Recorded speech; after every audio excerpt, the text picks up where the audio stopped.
Nostalgia is a powerful sensation that can make us blind to the flaws in something as long as we are connected to it.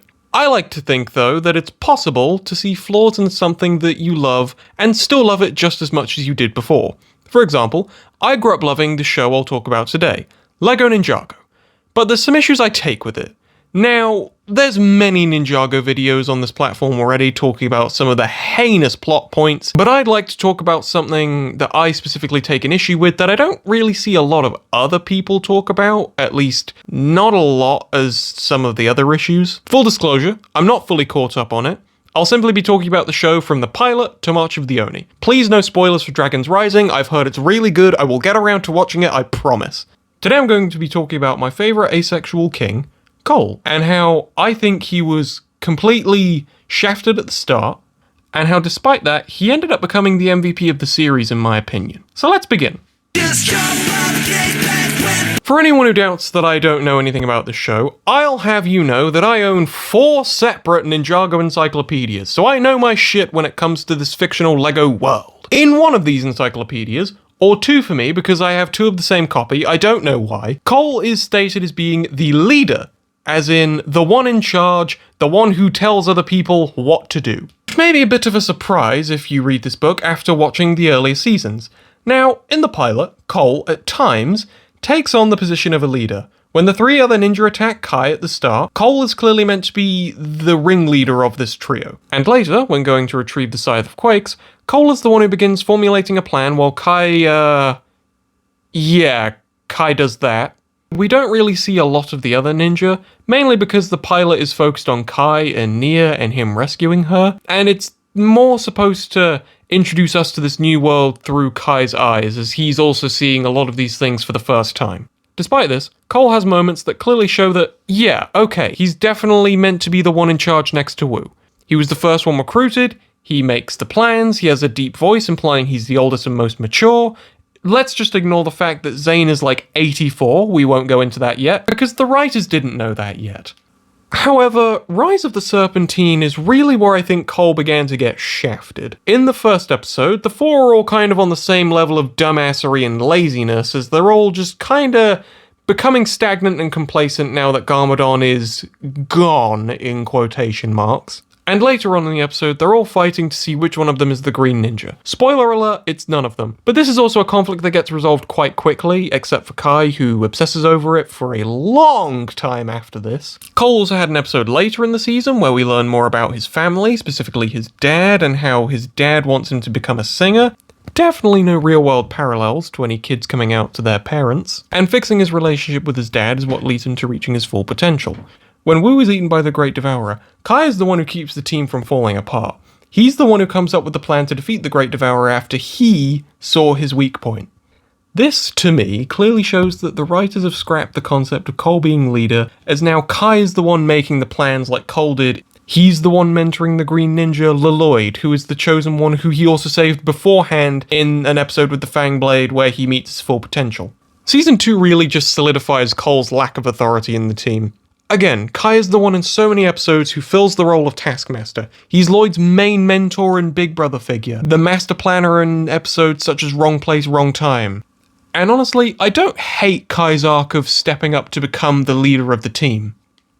I mean, yeah, I'm mad that Cole's whole purpose in the team has been removed, but I feel like Kai's arc of going from a hot-headed blacksmith to a mature, skilled ninja is really compelling, and I wouldn't mind if he stayed as the group lead. Older. Yeah, so due to mega weapon hijinks, Leloid has become a grown-up, or teenager anyway, and once again, the title of leader is shifted from Kai now onto Lloyd. Now, I get why they made Lloyd the leader of the group. He's kind of the main character at this point, and the master of all the elements, which includes Cole's and Kai's. However, I don't think he needs to be leader in order to still be the main character, and I think that the idea that those two things are one and the same is, well, wrong.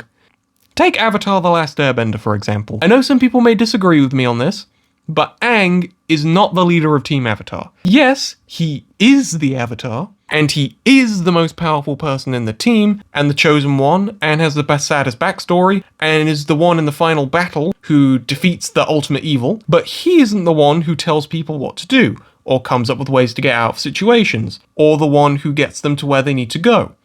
All of those things are what Sokka does, and Appa, because he's technically their ride, so he's the one who takes them to where they want to go, but Sokka's the one who directs them all. So out of the main cast, he definitely suits the role of leader best. Well, him and Katara anyway, as Sokka might make plans and make sure everyone's alive, but Katara definitely tends to people's, or mostly Aang's, emotional needs. And I feel a similar group dynamic was possible with the ninja.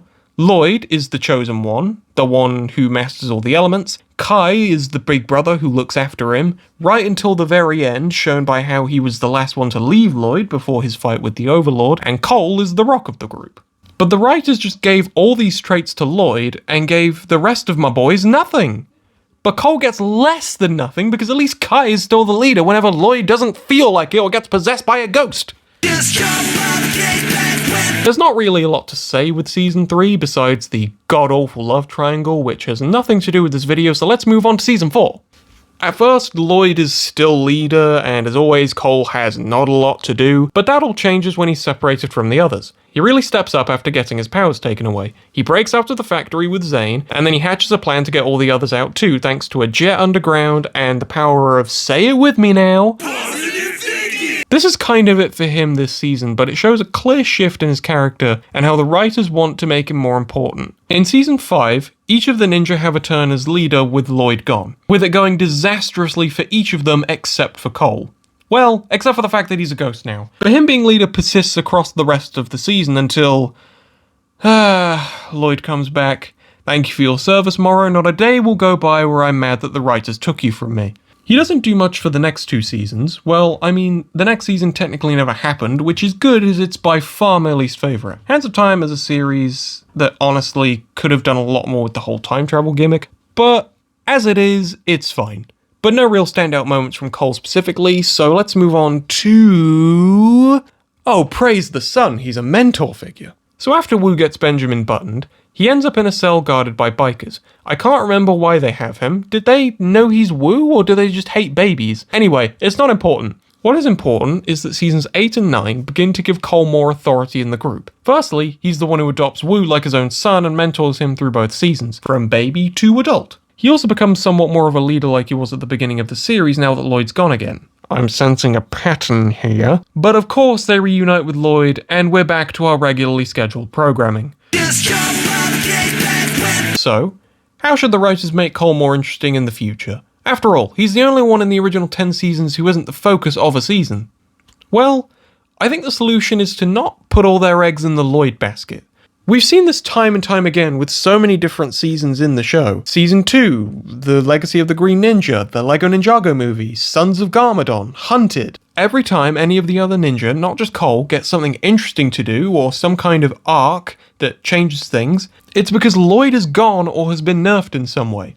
Lloyd kinda lost his golden power in Season 3, and Zane was the one who sacrificed himself. Season 5, Cole became leader again, became a ghost, and that had somewhat of an impact on him. It lasted for a few seasons, and that was interesting to watch, kinda. I like Lloyd, but there's a lot of seasons in this show that have a similar problem to the movie, where Lloyd is the one who gets all of the focus and the rest of the cast just end up becoming set dressing. So in future, I feel like they should just give him that much less so the rest of the cast can have that much more. And that is how you fix not just Cole's character, but all the others, and make them so much more interesting.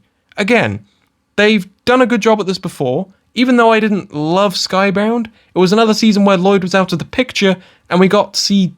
Well, I didn't love it, but at least the characters who were left actually did something, and there was something that changed by the end of it.